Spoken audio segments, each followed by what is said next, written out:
Sa ibang balita, isang sindikato ng droga sa bansa ang pinaniniwalaang nalansag sa pagkakahuli sa Uganda National at sa kanyang kinakasamang Pinay sa Santa Rosa, Laguna. Kabilang umano sa na-recruit ng kanilang grupo para maging drug mule ang isang dentista na kabilang sa mga naaresto sa paliparan sa Hong Kong. Ano nga ba ang kalakaran sa sindikatong ito at ultimo profesional ay kanilang naiengganyo? Narito po ang huling bahagi ng aming eksklusibong report. You have the right to remain silent. Anything you can say can be used against you in court of law. Nitong Oktubre 8, naaresto sa Santa Rosa, Laguna ang Uganda National na si Rufus Katumba at ang kinakasama niyang Pinay na si Marlene Ramos.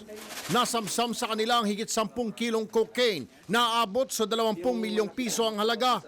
Nahuli ang dalawa sa pagkikipag-ugnayan ng mga otoridad ng Hong Kong kasunod ng pagkakaaresto sa 4 na Pinay na nakita ng higit 2 kilong cocaine sa paliparan. Hopefully with the arrest of Mr. Rufus Katumba, not only paralyze, ma-pinpoint natin sino yung iba pa niyang mga kasamahan dito. Ayon sa PIDEA, si Katumba ang leader ng sindikato sa bansa na gumagamit ng mga drug mule. Ang kinakasama naman niyang si Ramos ang nag-recruit sa 4 na Pinay na nahuli sa Hong Kong Airport. Pero marami pa raw galamay ang sindikato na target ngayon ng iba pang operasyon ng PIDEA. You could see yung set-up ng grupo nila. They are group like para silang cells. Oo. Yung isang grupo na to, hindi kilala yung sino yung mga ibang kasama niya. So para silang compartmentalized. Ganyan sila systematic mag-operate. Ang Pilipinas daw ang nagsisilbing daanan ng mga droga bago ito ipuslit sa Hong Kong at iba pang bansa sa pamamagitan ng mga drug mule.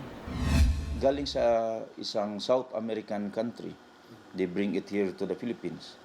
Pag dito sa Pilipinas, they try to repackage it. Pag na-repackage na nila, na sa tingin nila, pwede na silang makalusot sa customs ng Hong Kong. So, yun na, they try to smuggle it in. Mas mahal dun eh. And then, dito sa Pilipinas, there is no market for cocaine. Kahit daw mga profesional at may magandang buhay sa Pilipinas, kaya raw i-recruit ng sindikato.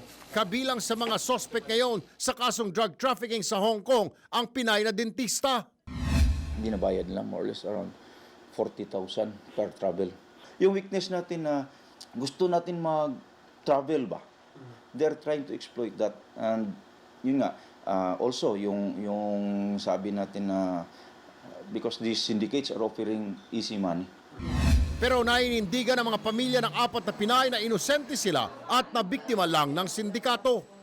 Nagmamakaawa sa kanila na tulungan yung anak ko at saka yung kanyang mga kasama. Ang libreng biyaheng abroad na may kasama pang malaking halaga ng baon ang dahilan kung kaya't naging biktima ang 4 na Pinay. Pero tingin ng mga otoridad, ang mabilis na kaginhawaan sa buhay ang nagtulak sa mga ito para pasukin ang ganitong uri ng trabaho. Umaaksyon, Erwin Tulfo, News 5. Be sure to come back. News 5 everywhere. Copyright 2015.